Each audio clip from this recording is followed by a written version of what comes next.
Pastikan teman-teman ketika sekolah atau kuliah memiliki skill lah, atau kemampuan, meskipun kemampuannya sedikit, nggak apa-apa teman-teman, kita pede aja.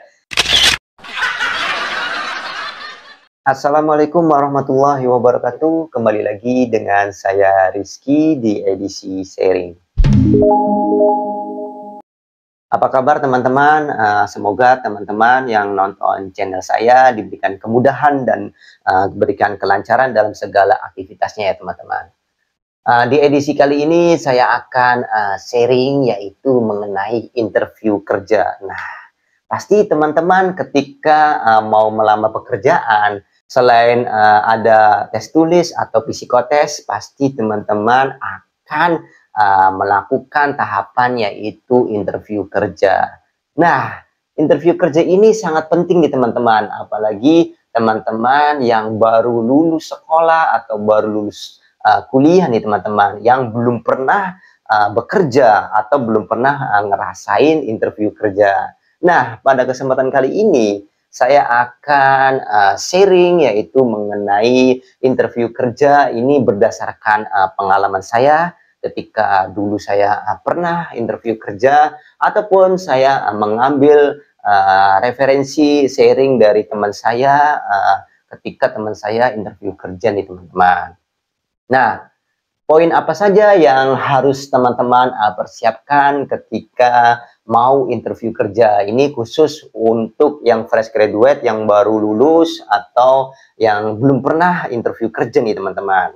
Yang pertama nih teman-teman, pastikan teman-teman harus mengetahui profil perusahaan teman-teman yang lamar.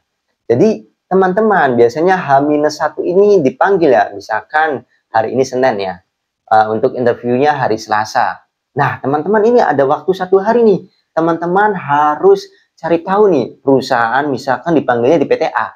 Teman-teman harus cari tahu perusahaan A ini memproduksi apa ya, misalkan produknya apa. Lalu berdirinya dari tahun berapa, terus asal negara mana. Nah, teman-teman harus cari tahu nih. Soalnya pasti akan ditanyakan apa yang Bapak ketahui tentang perusahaan ini. Nah, ini pasti sering banget ditanyakan seperti ini. Jika teman-teman tidak tahu sama sekali, wah ini bahaya nih. Jadi prasangka dari rekrutmen atau HRD ini, wah ini orang nggak ada niatnya nih ketika interview. Lalu yang kedua nih teman-teman. Yang kedua ini paling penting nih teman-teman. Nah, teman-teman ini harus latihan interview di depan kaca ya, atau di kamera. Teman-teman latihan nih cara memperkenalkan diri secara singkat aja. Jadi pasti HRD ini akan menanyakan tentang biodata singkat teman-teman. Nah, bagaimana cara memperkenalkan diri secara singkat, jelas, dan padat nih teman-teman. Nah, ini contohnya nih teman-teman. Yang pertama bisa perkenalkan namanya, lalu usianya, lalu alamat tinggal, lalu teman-teman bisa memperkenalkan lulusan kuliah atau sekolahnya dari mana. Lalu jika teman-teman memiliki pengalaman KKN atau PKL, teman-teman bisa jabarkan ya pengalamannya. Lalu yang terakhir ini jangan sampai lupa tunjukkan skill ya teman-teman. Pastikan teman-teman ketika sekolah atau kuliah memiliki skill lah, atau kemampuan, meskipun kemampuannya sedikit, nggak apa-apa teman-teman, kita pede aja. Yang penting kita sampaikan saya memiliki pengalaman A. Nah, ini ya contohnya kayak gini ya teman-teman. Baik Pak, Bu, terima kasih atas waktunya. Perkenalkan, nama saya Rizky.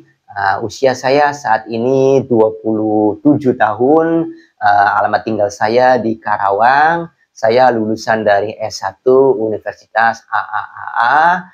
Lalu saya pernah PKL di perusahaan A, B, C, D dengan masa periode 2 bulan di bagian accounting. Lalu saya memiliki keahlian di bidang perpajakan, di bidang editing video, lalu di Photoshop. Mungkin perkenalan singkat diri saya cukup sampai di sini. Saya ucapkan terima kasih. Nah, itu salah satu perkenalan singkat biodata diri kepada HRD. Lalu yang ketiga ini pasti akan ditanyakan, yaitu sudah melamar kerja di mana aja. Nah, teman-teman ini pasti jawabnya gimana nih? Misalkan yang teman-teman baru ngelamar kerja atau baru kali ini Pak saya ngelamar kerja, ya enak sih. Tapi misalkan teman-teman sudah ngelamar jauh banget nih dari beberapa perusahaan, banyak lah pokoknya lah. Teman-teman juga bisa jujur aja bilang misalkan, Pak, Bu, saya sudah melamar di beberapa perusahaan tetapi belum ada panggilan, atau sudah ada panggilan, Bu, di tahap interview tapi belum ada kabar, silahkan aja teman-teman kabarkan. Nah, lalu biasanya ini HRD ini akan menanyakan, posisi, untuk teman-teman bekerja nanti. Nah, misalkan teman-teman posisinya untuk bagian staf quality control nih. Nah, di staf quality control ini, teman-teman apa yang Anda ketahui tentang quality control? Nah, ini juga sangat berbahaya nih teman-teman. Jadi teman-teman juga harus tahu nih ya teman-teman. Meskipun teman-teman fresh graduate ya, jadi ketika teman-teman ngelamarnya di bagian quality control, kita harus tahu dulu nih gambaran umum pekerjaan sebagai quality control. Nah, teman-teman itu bisa mencarinya di internet ya. Cara bekerja sebagai quality control atau tugas utama sebagai quality control. Teman-teman jabarkan aja sesuai dengan referensi di internet nih. Jadi teman-teman bisa ada gambaran. Nah, ini kan nanti akan dilihat oleh rekrutmennya ini keseriusannya. Wah, ini kandidatnya serius banget nih, selalu bisa menjawab ketika ada pertanyaan. Nah, itu kan nilai plus. Dan insya Allah ya teman-teman, ketika dari 3 pertanyaan itu lancar, teman-teman jawabnya. Yang pertama dari profil perusahaan teman-teman tahu, lalu dari perkenalan diri teman-teman lancar, lalu dari ketiga teman-teman tahu fungsi atau tugas pokok sebagai quality control. Nah, teman-teman insya Allah diterima ya.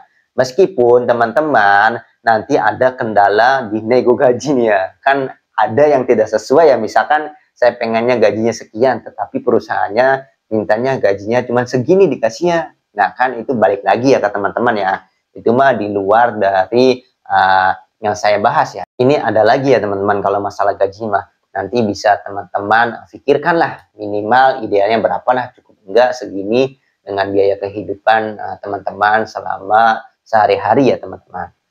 Oke, mungkin cukup sampai di sini edisi sharingnya. Semoga yang teman-teman lagi berjuang mencari pekerjaan diberikan kemudahan, kelancaran, sampai teman-teman mendapatkan pekerjaan yang diinginkan. Kurang lebihnya saya ucapkan terima kasih. Assalamualaikum warahmatullahi wabarakatuh.